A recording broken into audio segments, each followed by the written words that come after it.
feel like I've been driving around a lot lately, from Montana to Wyoming to Idaho, down to Utah, and now out to Colorado. I don't think I want to do any kind of distance driving for a few days. Maybe just relax a little bit more and stay kind of more in one area. That area being the area that we ended up in today. And it's sad because this cabinet was Savannah's cabinet when she was here. And now it's empty. But something that I have been craving for a few days since my girlfriend was here. I've been really wanting banh mi, because I haven't had it in a long time. And I don't want to go out and just buy one. So I think tonight for dinner, what we're gonna do once we find a place to camp is I'm gonna cook myself a banh mi. But since we're doing another Asian recipe, that means I have to find an Asian market to get some ingredients for our banh mi. And a lot of the times you can't really tell what these Asian markets are gonna have or if they'll have everything you need. So there's 3 here in Grand Junction. We're gonna try this Asian market first, GJ Mart, and then go from there if we can't get everything there.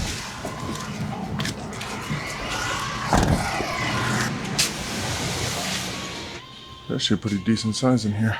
I think I might be getting more than I came in here for though. I always do when I go to an Asian market. But it really has everything you need. It's a little too much daikon though. You can throw it in the single pack. Alright, well, we're gonna have to find another use for this daikon, because this is way more than I need. Thank you. So we didn't quite get everything that we need, but we got all of the specialty ingredients and a little extra, obviously. Gonna have to make a run to probably Walmart, get the rest of the stuff. Then we gotta find somewhere to camp around here. I think I found a few places, and we might take the scenic route to get there.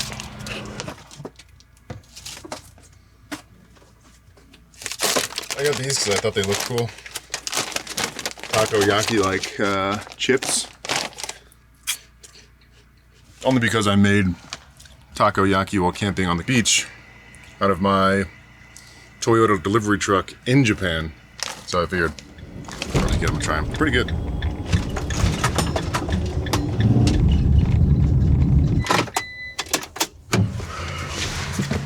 And we've made it to our second grocery store. I don't know if you can tell from here, you really can't, we're kind of in a low section. But just like through those trees, you can kind of see the wall of the canyon. And then over there, you can kind of see the roof of the mountains. And then just through those trees, you can even see the other side of the canyon over here. And this area that we're in, Grand Junction, is kind of like in a bowl, surrounded by mountains, mesas. But I think even right around north of here, they have what I think is called Grand Mesa, which is the largest flat top mountain in the world. So I think after we get out of here, we're gonna take kind of the more scenic route to camp tonight and drive along the rim of one of those canyons. First, we gotta get the rest of our ingredients. All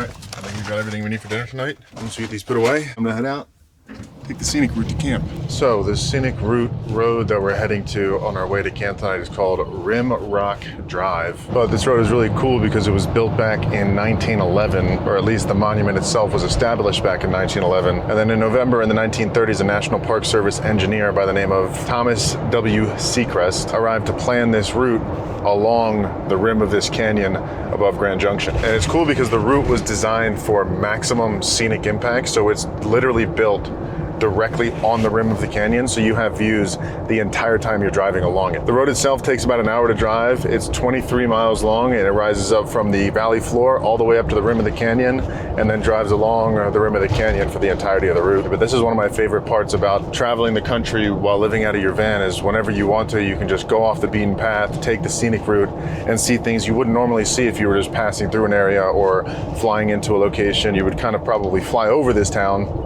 if you were flying somewhere, but when you're driving, you have to drive through it, and then you can stop and see places like this, so it's pretty cool.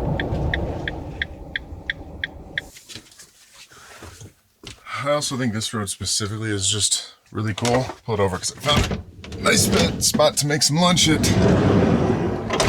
Grand view overlook. We are really close to the edge here. But this road specifically is pretty cool because it was built with pickaxes and shovels and dynamite back in the 1930s. And it's just crazy to me that something like this is even built, because it's like, we don't need this. This whole road is just unnecessary. You don't need a road that drives along the rim of this canyon. You got plenty of roads down in the valley. There's no reason to really go out of your way to build this, but I think it's just so cool. It speaks to like the ingenuity and the wonder of us as humans wanting to build a road on the legitimate side of a cliff all the way around. Like it's not like it goes up to the flat part and then stays easy. It wraps around the rim of this canyon all the way around the top, maximizing the views. But anyways, I'm hungry, so I get some lunch cooking.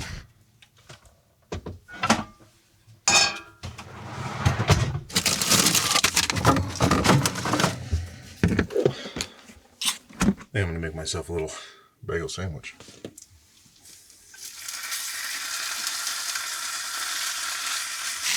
Making a little different from the classic.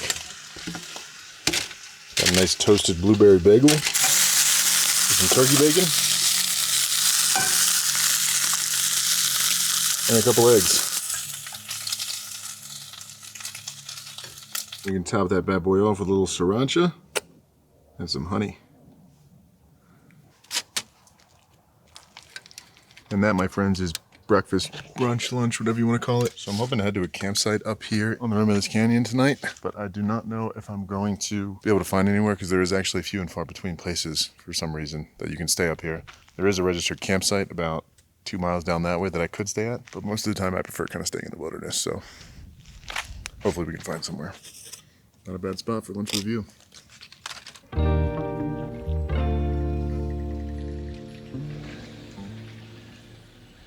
But now that we're all fueled up, it's time to drive the rest of Rim Road.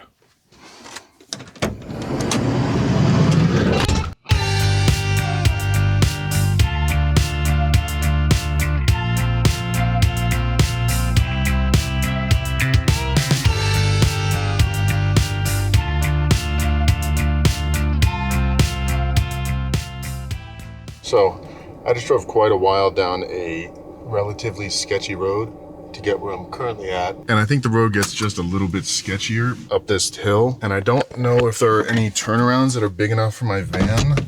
And I really do not feel like getting stuck today because it is a little bit muddy out because we just recently got rain. So there's some spots where it's like a little bit muddier than others. And I just don't want to risk it. So instead, that's creepy. We're gonna do a little bit of scouting ahead on the electric. And that type of adventure is kind of exactly what this bike is good for.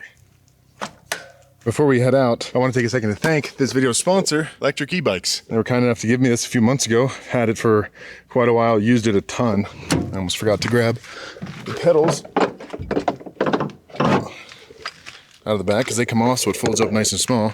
And they go on super easy. I can do it with one hand. You just pull this little knob, push it in, and you got a pedal. But this thing is great for me because as you saw when I took it out of the van, it folds up extremely compact, especially with the pedals off.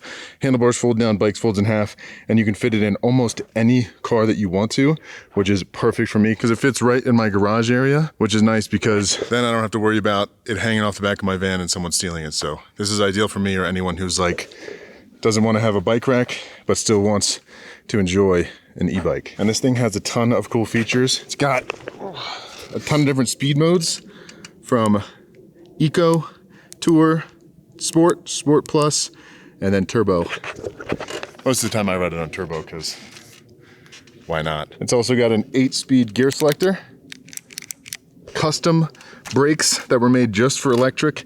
And this is honestly probably one of the highest quality e-bikes you can buy for the price. There's a reason that they are the #1 selling e-bike in the country. And you really just cannot beat the quality for the price of this bike. It's actually incredible how good of a bike you get for how inexpensive it is to buy one. But that's enough about it. Let's take it on a little trip up the road and see what we can find. See if there's anything good up there. I'll close my van first. One of my least favorite things to do is to get stuck in the van. So I always like to scout ahead, whether it's on the bike or with a drone, at least get some sort of idea for the roads that are ahead, especially if it's a skinnier one-track road that's not very traveled. And this bike is just powering up this hill. No problem. So I'm not exactly sure where the campsite that I'm looking for is. Honestly, I'll be fine with anything, but so far the road looks pretty good. It's pretty dry. The only reason I was a little bit skeptical is because I drove through a spot that was really muddy and almost got myself stuck, and I really don't want to do that again. And plus, it's good I checked this road because this is all pretty much entirely uphill. So if it was muddy at all, I would have slipped right down it and just kind of continued all the way down the hill.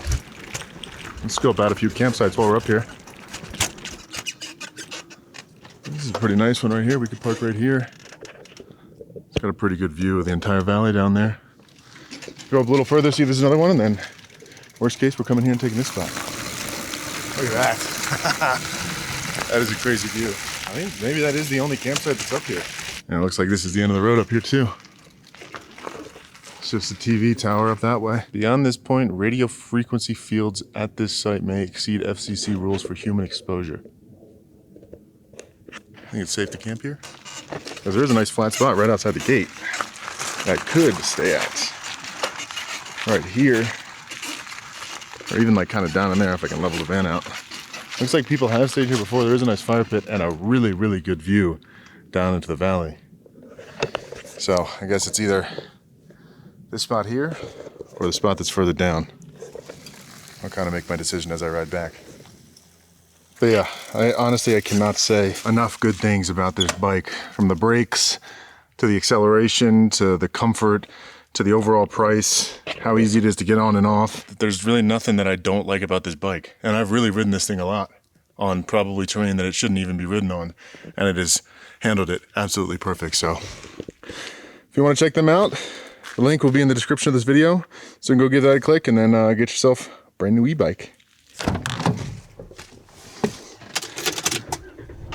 All right, let's see if we make it to camp. Checking the road ahead is just kind of something you have to get used to doing, especially when you're alone, just because it's never worth it. It's never worth it to just send it down a road, save some time, when it takes like maybe 10 minutes to go check out and make sure that the road is passable. And I think I might actually take this smaller campsite right here, just because I don't know if I feel like driving up much further, if I'm gonna be quite honest. And this one has a good enough view. There's no real need to drive any further up this road than I already am, so I think we're gonna back into that spot.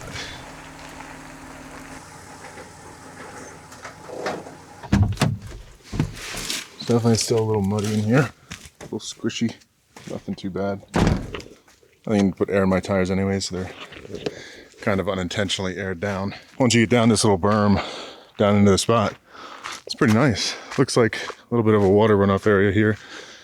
The rain came last night. It's supposed to be dry for the next 5 to 10 days, so I'm not really worried about rain here. But the views from the spot are pretty good.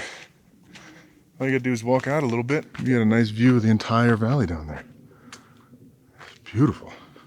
Ooh, watch out. Those are sharp, spiky cactus. Oh, that would have hurt so bad. Look at those things. But yeah, I mean, look at that. Beautiful up here. Definitely will not be walking around here at night. There's little cactus landmines everywhere. But if you walk over this way, you can even see down into Grand Junction over there, way off in the distance. And the radio tower's up there. Which hopefully I'm far enough away from for it to not cook my brain tonight. Hopefully the only thing that's gonna be cooking is some banh mi. And normally I park with the best view out the side, but today we don't really have an option, so the best view's at the back. And it is an absolutely beautiful day right now. So, keep all the doors open.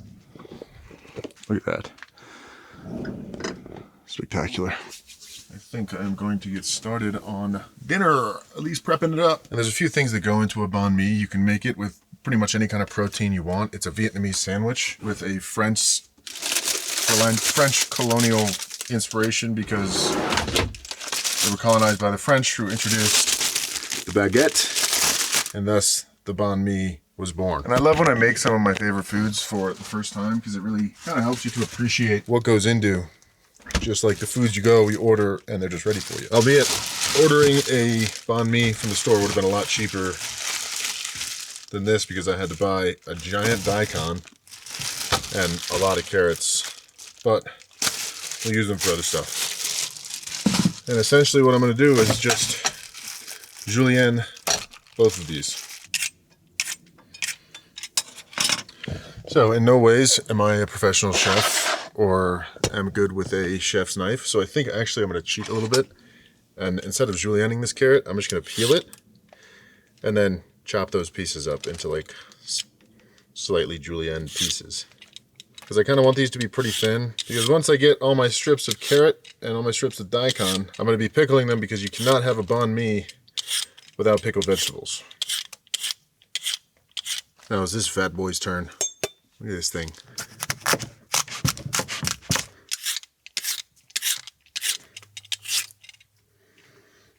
That should be enough. And now I'm basically going to take these, cut them into a little bit smaller pieces, and essentially just stack them up like this, slice them right down the middle, make them a little bit thinner. And then we can take our chopped up vegetables, add them to a bowl, and then to that bowl add salt and some sugar. And then we can just mix that together and get everything nice and coated without mixing too roughly, because I don't want to break the daikon or the carrot shards. And we'll let this mixture kind of just sit into here until we get a nice little pool of moisture being pulled out of the vegetables in the bottom of the bowl, because that's what we're trying to do right now. So let them go ahead and sit in here for like 5 to 10 minutes, and then we'll go ahead and we will extract them from the bowl. So that little bit of liquid right there is kind of what we're looking for. So now that we've got that and this has been sitting, we can take our carrot and daikon mixture, rinse it off with some water. Make sure it's nice and drained. You should probably use a strainer for this. I just don't feel like getting one dirty. But once you do that, your carrots and vegetables should be a little more flimsy. I cut mine pretty thin, so they were already pretty flimsy, but now they're kind of like a noodle consistency, which is what you're looking for. So now we can turn these from flimsy vegetables into pickled vegetables. So to make our brine for our pickling process of these veggies, need 1/4 cup of sugar, a little bit over 1/2 cup of vinegar, about 5/8. And then just a little bit of water on top of that. Then we can mix that together with a fork until it's nice and cohesive and all of the sugar has been dissolved within the vinegar and the water. And then all we gotta do is pour that over our mixture. And since we're just using these today, there's no need to cover them or put them in the fridge or anything. So I'm just gonna set them aside. And really you just wanna let them sit for like an hour. Ideally, the longer they sit, the more pickled they're gonna become, but we don't have overnight or any longer amount of time, so just about an hour will be good enough for throwing them on a sandwich. Now that we have that done, we can move to the main event, which is chicken thighs. Theoretically, you could do any kind of protein. You could do a pork belly. You could do beef if you really wanted to. You can do whatever you want. You could do tofu. I just chose chicken because it's kind of the easiest to work with. My second option would have been pork, but that's a little bit more intense. So we're just gonna do chicken thighs, and we're gonna do 3.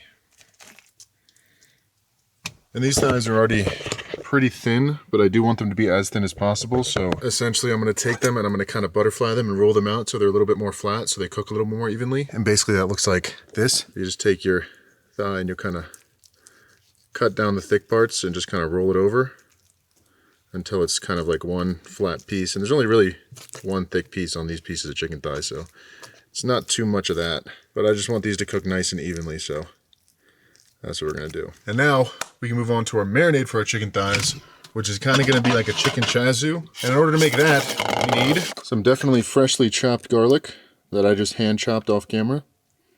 About 1/4 teaspoon of Chinese 5 spice, 2 tablespoons of honey, 2 tablespoons of hoisin, 1½ tablespoons of soy sauce, about 1 tablespoon of ketchup, and 2 scant teaspoons of toasted sesame oil. Then we can take that mixture and just stir it all together until it kind of becomes nice and homogeneous. And then to our nice and mixed together mixture, we can add our chicken. Throw that in there. And we'll massage that together just like we did our vegetables. And you kind of want to get in there with your hands just to make sure that the meat is like nice and coated on all sides, because you want it to be a nice even seasoning on all the chicken. So don't be afraid to get your hands a little dirty. We all have sinks for a reason. And since we're using this today, you could theoretically cover this and marinate it overnight, which would be better, more ideal, but we're making it tonight, so I'm gonna set it aside and let it marinate with my pickling vegetables for about an hour. And while we do that, we're gonna finish up the prep work. And the last thing we have to do to prep is, I couldn't find any jalapenos, so we got some serrano peppers. I don't really know the difference. If these don't work, I guess I'll let you know, but we got some peppers and a big boy cucumber. And we're gonna kind of fancy cut these. Also, the paper towel under my cutting board is to kind of stop it from moving, because I have a bad issue with forgetting to do that. But we're gonna rinse this off, get it cleaned, and then get to cutting. Yeah. We're gonna kind of give these a nice little fancy cut. Do a diagonal, create little ovals. And I kind of want these to be super thin because that's how I like them. That should be just about enough for one sandwich. And the same thing with this pepper.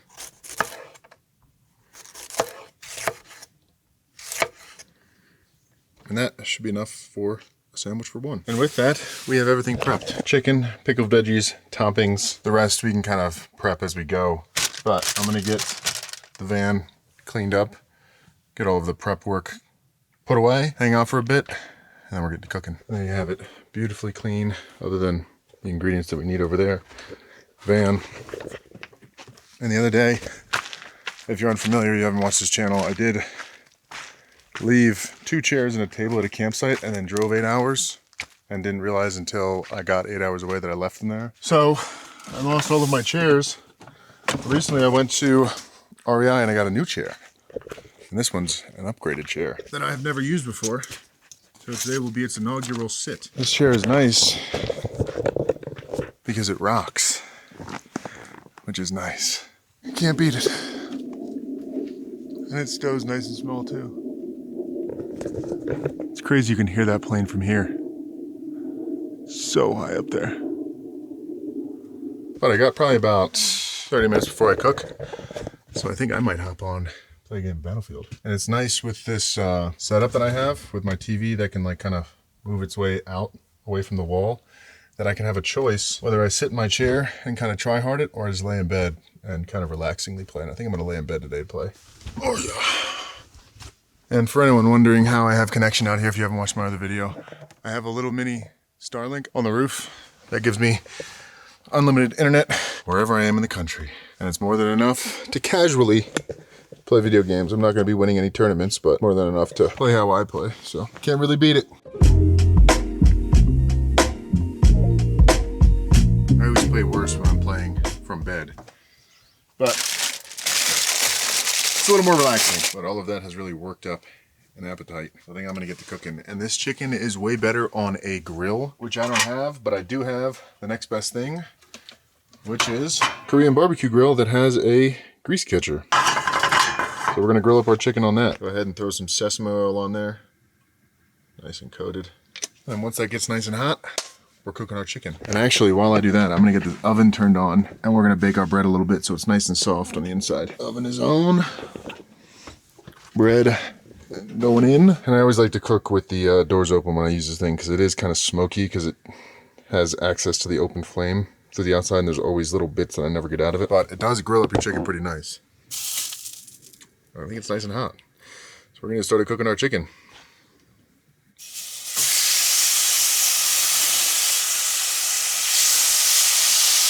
I'll get my fan at it to help blow some of that smoke kind of away from my bed area because I just don't want it to like seep into my sheets and make them smell. Up here, I don't really care. It can smell like fried Asian chicken. But we'll just let those cook out for around 2 to 3 minutes each side on high heat. We should be good to go.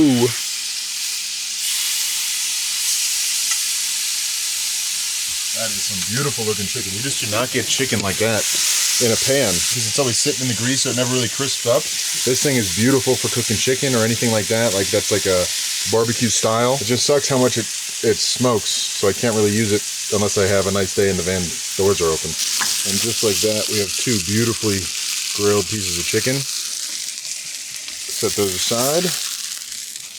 We'll finish off our last one. And these are cooked on a higher heat, so they get that nice grill on them. That's why you kind of want them to be thin and even all the way through so that they cook nice and evenly because they're going to cook really fast. Yeah, we're going to cook this one up and make our sandwiches. Look at that. That is some gorgeous looking chicken, if I do say so myself. Go ahead and get this in the sink and get some water on it.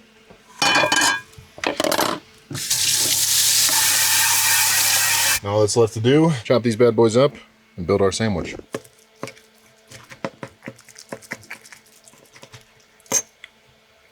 There we go. I think our bread should be just about done now. Nice and toasty warm. Look at that, that's hot. Some nice sounding bread. So now it's time for our glorious assembly. Once we slice this bread open. Ooh, steamy. But I'm going to try to leave the hinge on the bread so it doesn't make as much of a mess, but I'm going to let this cool off for about 5 minutes before I get started because I'm going to add our fats to our sandwich, which is, in our case, you can use whatever you want, avocado, mayonnaise, whatever really. In our case, we're using mayonnaise, and I don't want it to really emulsify on the bread, so I'm going to wait for the bread to cool off a little bit before I spread it. All right, it's cooled off enough. Let's make a sandwich. Mayonnaise going on. Nice healthy amount. Spread that out as nice and evenly. Then our main filling of chicken. Just kind of throw that on there. Use a good amount of that. And then I've drained our pickled vegetables, so we'll throw those on. Nice mixture of both daikon and carrots. I'm adding this little touch of Maggi seasoning. So we'll throw that on the bread, on the top there, and then just down on top of the sandwich. Like so. And then we can add the rest of our toppings. Cucumbers, a couple slices of those, peppers, a few of those, some basil on the top there. We'll then finish it off with a little bit of cilantro. Give that a nice press down. Close her up. And that, my friends, is our banh mi. Take you guys outside, give you some of the money shots in the sunset light, whatever we have left of it. Look at that. That is a beautiful looking banh mi sandwich. See if we can give this thing a nice little cut without messing it up too much. And we will wrap it up.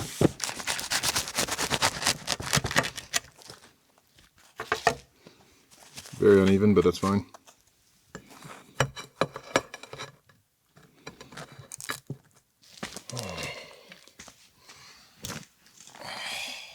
First bite of the Ryan Toomey banh mi.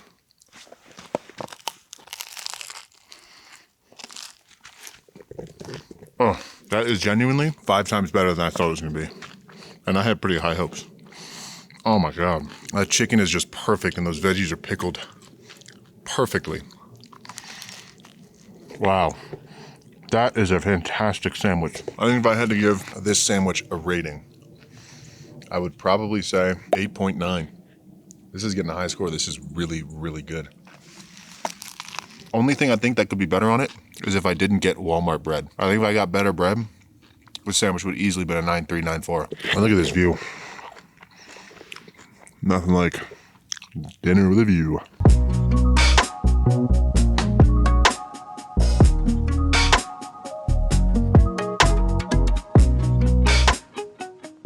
Oh, dinner was so good.